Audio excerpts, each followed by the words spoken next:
नमस्कार, मी श्याम उगले. आपण पाहतात फ्री मीडिया.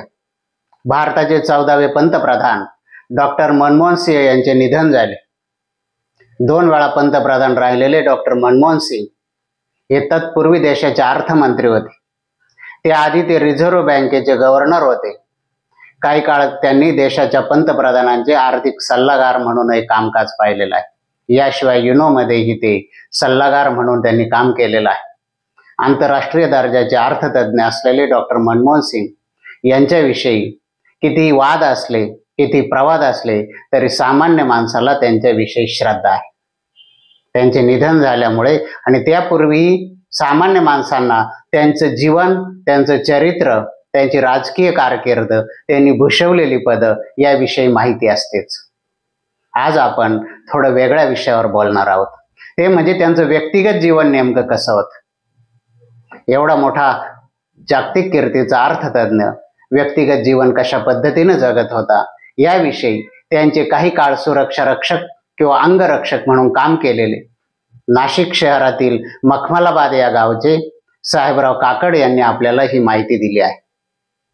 साहेबराव काकड हे सीमा सुरक्षा दलातून असिस्टंट कमांडंट या पदावरून निवृत्त झाले आहेत.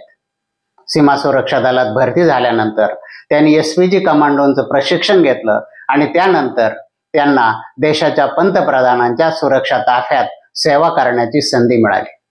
त्यांच्या कारकिर्दीमध्ये साहेबराव काकड यांनी अटल बिहारी वाजपेयी, डॉक्टर मनमोहन सिंग आणि आताचे विद्यमान पंतप्रधान नरेंद्र मोदी यांचे सुरक्षा रक्षक अथवा अंगरक्षक म्हणून काम केलेलं आहे. सध्या ते निवृत्त झालेले आहेत. ते नाशिकमध्ये नसल्यामुळे त्यांची आपल्याशी भेट होऊ शकली नाही, परंतु त्यांनी आपल्याला डॉक्टर मनमोहन सिंग यांच्याविषयीचे अगदी खाजगी जीवन कसं होतं, त्यांचं जीवनमान कसं होतं, त्यांच्या सवयी कशा होत्या, त्यांची जीवनशैली कशी होती, त्यांच्या धार्मिक श्रद्धा काय होत्या याविषयीची माहिती पाठवलेली आहे. ती माहिती मी आपणासमोर सादर करत आहोत. डॉक्टर मनमोहन सिंग हे पंजाब म्हणजे फाळणीपूर्वीच्या पंजाबमध्ये म्हणजे आताच्या पाकिस्तानमध्ये त्यांचा जन्म झाला. फाळणीनंतर त्यांचे कुटुंबीय भारतात आले.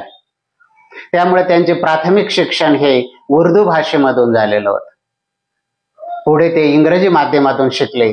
त्यामुळे त्यांना देवनागरी शिकण्यास वेळ मिळाला नाही किंवा लहानपणी त्यांना कोणी शिकवली नाही. यामुळे डॉक्टर मनमोहन सिंग यांना कधीही देवनागरी भाषा आली नाही. पंतप्रधान झाल्यानंतर त्यांच्या समोर ज्या भाषणांच्या स्क्रिप्ट लिहून दिल्या जायच्या त्या सर्व उर्दू भाषेतून असायच्या आणि ते त्यांचं वाचन करायचे. त्यांचं जेवण या विषयावर जर आपण बोललो तर अत्यंत साधा आहार ते करायचे. 2 रोट्या किंवा 2 पोळ्या आपण म्हणूया, 1 साधी भाजी, पपई आणि दूध एवढाच त्यांचा आहार असायचा. ते देशाचे पंतप्रधान असल्यामुळे वेगवेगळ्या देशांचे त्यांचे समकक्ष पाहुणे यायचे आणि राजशिष्टाचार भोजन व्हायचं. राजशिष्टाचार भोजनाच्या आधी वाईन घेण्याची पद्धत राजशिष्टाचारामध्ये आहे. त्यानुसार डॉक्टर मनमोहन सिंग यांच्या समोर वाईन भरलेला ग्लास ठेवला जायचा. तो ग्लास आल्यानंतर त्यांचे सुरक्षा रक्षक तातडीनं तो ग्लास उचलायचे आणि तो ग्लासामध्ये पाणी भरून तो तिथे ठेवला जायचा. ती वाईन भरलेला म्हणजे नंतर पाणी भरलेला तो ग्लास हातात घेण्यापूर्वी ते सुरक्षा रक्षकांकडे बघायचे आणि त्याने होकार दिल्यानंतरच ते तो पाण्यानं भरलेला ग्लास वाईन समजून प्यायचे. एवढा मोठा माणूस, पण वृत्तीनंही ते अत्यंत धार्मिक आणि श्रद्धाळू होते. शीख संप्रदायाच्या ज्या धार्मिक प्रथा असतील त्यांचं ते पालन करायचेच. याशिवाय ते नियमितपणे गुरुद्वाराला भेट देत असत. डॉक्टर मनमोहन सिंग यांचं आणखी एक वैशिष्ट्य म्हणजे ते चालण्याचा त्यांचा वेग अफाट होता.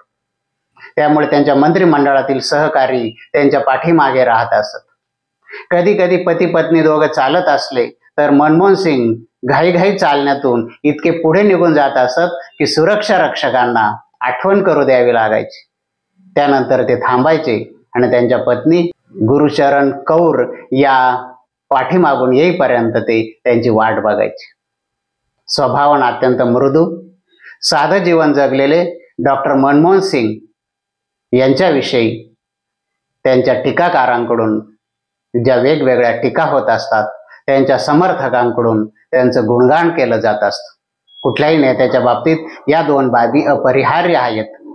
मात्र डॉक्टर मनमोहन सिंग यांचं व्यक्तिगत जीवन, खाजगी जीवन हे अत्यंत साधं, सरळ, सालस आणि निस्पृह होते. ही नोंद इतिहासात कायम राहील. अशाच प्रकारची माहिती आणि विश्लेषणासाठी बघत राहा फ्री मीडिया. फ्री मीडियाला लाईक करा, शेअर करा, सबस्क्राईब करा.